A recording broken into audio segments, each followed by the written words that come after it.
इसको कहते हैं माता जी, सभी ने शांत रूप से। तो एक पतिव्रता स्त्री धान कूट रही थी और पति काम से वापस आए और जैसे मूसल को ऊपर कर दिया, पति ने पानी मांगा, तो वहीं पर उन्होंने मूसल को छोड़ दिया और वो टंगा रहा ऊपर, और वो गई, पानी लाया, पति को पिलाया, फिर वापस आया, धान कूटती गई। तो उसकी पड़ोसन देख रही थी, आई पूछने बाद में चुपके से, ये कौन सी शक्ति है तुम्हारे पास, ये मैंने देखा वो मूसल ऊपर टंगा रहा। उन्होंने कहा ये पतिव्रता स्त्री की शक्ति होती है। तो पड़ोसन ने अपने मन में सोचा, मैं भी तो पतिव्रता हूँ, कभी दूसरे पुरुष से मेरा शरीर से संग नहीं हुआ, तो मैं पतिव्रता हूँ। तो गई अपने घर और पति से कहे कि अभी मैं धान कूटने जा रही हूँ, और जब मूसल ऊपर होगा ना,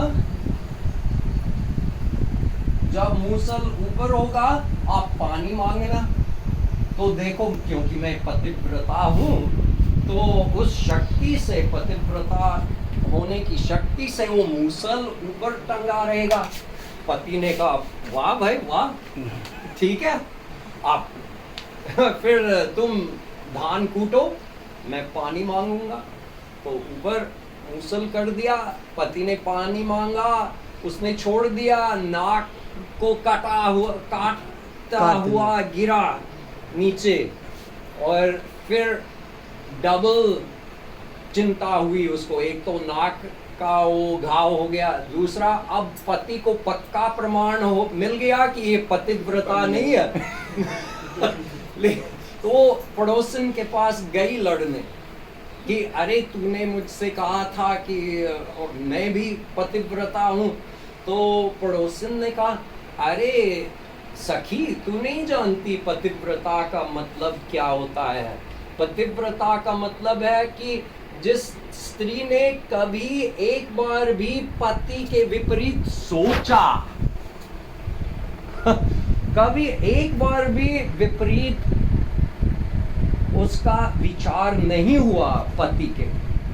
अब ऐसी कौन सी स्त्री होगी, लेकिन वो थी, वो पड़ोसन ऐसी थी, इसलिए पतिव्रता की शक्ति थी उसके पास।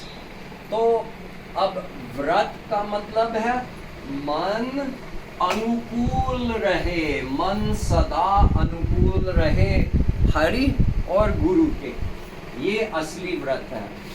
बस अनुकूल का मतलब है वे हमारे हैं, वे हमेशा कृपा करते रहते हैं, वे हमेशा हमारी रक्षा करते रहते हैं। ये ऐसा अनुकूल चिंतन लगातार चलें तो हम व्रत रख रहे। वो चिंतन की धारा टूटी कि हमारा व्रत टूटा। तो खाना खाने या न खाने से कोई मतलब नहीं है, अनवरत निरंतर चिंतन हो, ये असली व्रत है। अनुकूल चिंतन की धारा, ठीक है भाभी? कुछ और? तो